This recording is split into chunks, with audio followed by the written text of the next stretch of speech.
All right, welcome back to a special interview for the Adirondack Hunt Podcast. I'm your host, Brian Connor, Big Woods Buck CEO and video guy, and I'm joined today by Ben Ferguson. Hey, Ben. How's it going? Good, good. I think it's going pretty good for you. So Ben is Yeah, yep. he is the new holder of the New York State Brook Trout record. Congratulations, Ben. Yeah, thank you, Brian. Means a lot. Yeah, it's fantastic. What an achievement. And we're going to be getting into that right now in this special interview.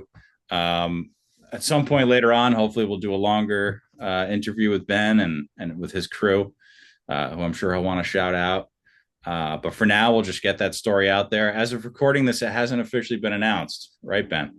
Yeah, correct. Yeah, I think by the end of the week, they thought, or early next week. So we'll see. Okay.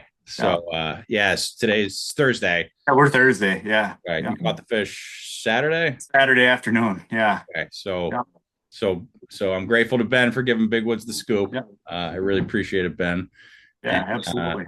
so let me just tee this up, and then we'll get into the story. I want to tee it up for the listeners who may not be into brookie fishing. I recognize it's not as I talk about it a lot on the podcast, but it's not as popular as hunting, obviously. But the reason the brook trout record in particular is so cherished is because brookie fishing in the Adirondacks, going after these trophy fish, it requires an insane amount of dedication, and because these ponds are miles back to get to good trophy ponds, they're generally 4 to 5 miles back in the woods.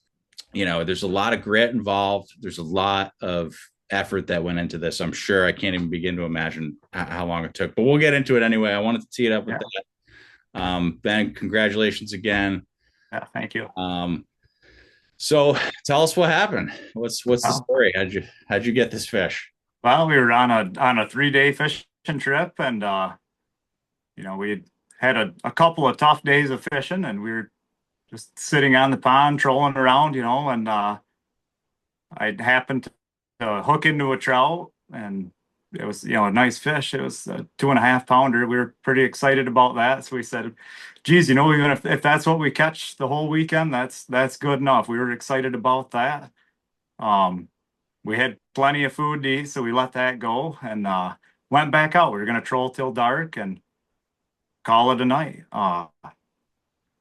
Yeah, I was actually fishing in a spot that I'd never caught one in before, on this end of the pond. And Yeah, well, didn't I hook into one? yeah, uh, you're always watching your one rod, and it always seems like it's the other rod that the fish bites, So I yeah, could actually hear the rod holder rattling on the gunnel when it bit. yeah. So it's pretty intense.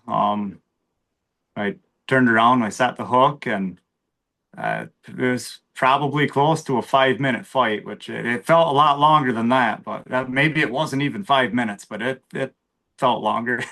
Yeah. Um, and I know when I saw it at the boat, I missed it the first time with the net, and I got a pretty good look at it, and I said, "Oh my God, this is a lot bigger than anything I've ever seen before." So Yeah. I loosened the drag a little bit and tried to play him out some more, and just hope my leader doesn't break or I don't have a heart attack. I guess one of the two. Yeah. I'm sitting there watching the end of the rod, and the fish came back up again and gave me another shot at the net, and I got lucky and scooped him in, and into the boat he went. I yelled to him, my buddy Sean was fishing right behind me on the pond. I yelled to him. I don't know if he could understand what I was saying, but Yeah. then we headed to shore, and we threw the scale on it and said, "Oh my God, we've got something here." Wow. Uh, so that was just incredible, really. Yeah. Yeah. So let's back up a bit. Ben, where are you from originally? Krogan, yeah, Krogan, New York. New York, which is it's the Black River Valley or Yeah. Yep. Yep. Yep. and so the record that Ben broke was, I think it was 2013. It was Rick Beauchamp's record, Yes. Yep. and that fish was 6 pounds even, Yep. I think. And Yep. uh, so now here we are in 2025. It's 12 years later, uh, and you weigh that fish on shore, Yeah. And what did you get? What did it say? Oh, I mean, when we waited on shore, it was well over 6 1/4, and oh my God, they lose a little bit of weight when you bring them out of the pond. Yeah. But yeah, it was a little over 6 1/4 pounds. So yeah. So I mean, what a moment that must have been. I mean, Oh, it's yeah, unbelievable. you knew you had it. Now that would be anxiety inducing for me because it's like, oh man, I got to get out of the woods, right? I mean, how did you feel? I had to, I think I just had to sit down for a minute, Yeah. kind of comprehend what was going on, really. So we Yeah. did kind of sat down and looked at the fish a little bit, and then I know we discussed, trying to get out that night and go weigh it somewhere. But I mean, it was just about dark, so Yeah. anywhere to weigh it would be closed. So we got up first thing the next morning, and that's when we brought the fish out. How did you how did you keep it moist? I mean, what did you try to do for that? Well, we didn't want anything to get at it overnight, so Yeah. we took Sean's boat and we scooped some water into his boat and flopped the fish into that, and just shoved it off ashore a little bit, just enough so a turtle couldn't get it or something. Wow. Yep. Yep. I'd be up all night. Yeah, I didn't sleep very good. So I take it, so you probably had a field scale, right? Yeah, yep, Sean and I both weighed it on one, so I mean, they were both said the same thing, so we were pretty certain, wow, this is it. Okay. So, but you had to get it weighed on a certified scale, I take it, right? Yeah, correct. Yep. Yep. And then so you had to take it to DEC eventually too. Yeah. Yep. And you, They had to confirm it wasn't a splake, so they cut the fish open and they do some tests on it, and once they had confirmed that, it was a green light. We were all good to go. did you have any worries it was a splake based on the like No, uh, no, not one. No, nobody did. I mean the tail is as square as can be. Yeah. Yep. Yep. That was a dead giveaway. Yep. So you brought it to them, it was confirmed. Yep. They said then and there you got it. You had the record. Yeah, from there the paperwork gets sent in for processing, and they had called me by the end of the business day and told me I had it. Yeah. Okay. So about how many so you mentioned in your Facebook post that you this is your lifelong dream and your lifelong goal. And you're how old, Ben? 32. Yeah. You quit fishing now. Yeah. That's great. Yeah. Now one of the funnier things when we were talking the other day, I was saying to Ben, I'll be out in kind of that area to do a podcast. And Ben's like, oh, I'm going fishing this weekend. Oh, I'm rookie fishing. Like getting right back out there, huh? Yep. Uh, about how many trips do you take every spring or fall?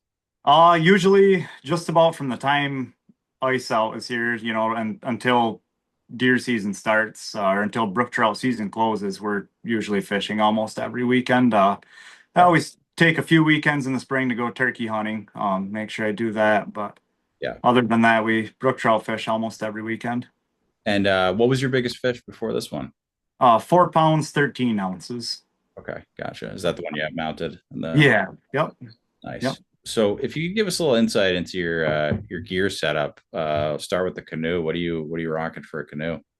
So I run it's a 10-foot Hornbeck Classic. Um, I don't have the rowing setup. I actually use a double-bladed kayak paddle. Yeah. Um, I prefer the rod holders on the boat as opposed to having the rod sitting in the boat with me. It's just makes it a little comfier. You can sit out there a little bit longer, I think. Yeah. Um, and then as far as my fishing tackle, just anything, from a 6 foot to 7 foot medium action rod, and Yeah. then you're running your Lake Clear wobblers. That's what we pretty much exclusively fish. That's what I fish with exclusively. So Got it. Are you willing to share what Lake Clear you caught this on, color and weight, or it would have been a number one. That's the size. So yep. running a worm behind it? Yep, trailing a worm. Yep. Got it. With a leader, about how long? Yep. So it varies for everybody. I like a little bit longer leader. That's just what works for me. It definitely doesn't mean that that's the best there is. It's just what I've found the most success with. That's all. Got it. Yeah. And we talked briefly the other day about how you've been getting a little bit into the fly fishing sinking line thing. Yeah, a little bit. Sean and myself both bought fly rods and sinking line last summer and experimented a little bit with it. And we did pretty well our first time out with it. And the second and third trips out, I didn't do so well, and Sean did. So I went back to running the wobblers. Yeah, right. And Sean stuck with the fly rods. Yeah. What's your goal now in terms of a fish? I think I would just say there's a lot more ponds I want to see, more and less. That's what I'm, just excited to keep doing. This isn't really going to change any of that for me. It just means, go check out some new ponds, maybe something that we don't feel really holds a great big trout, but it's just a really, a cool experience, cool adventure, remote, you know, Yeah. just see some new territory. That's what I'm excited for. All right. Well, Ben, thank you so much for joining me. And congratulations again. Yeah, thank you. And I'm yeah, it's quite an achievement. So I'm really happy for you. I think you have a crew you wanted to shout out to. Obviously, Sean. Yeah, we got Sean Woodrick and Emmett Linedecker and Carl Bush, Nate Taylor, them guys. There's some pretty avid outdoorsmen. They'd That's be awesome. a lot of fun to have them on the show for sure. That's awesome. So we'll do a full length episode later on at some point. But until then, good luck. Good luck this weekend. And Yeah, thank you. talk, Ben. All right, thanks. All right, man.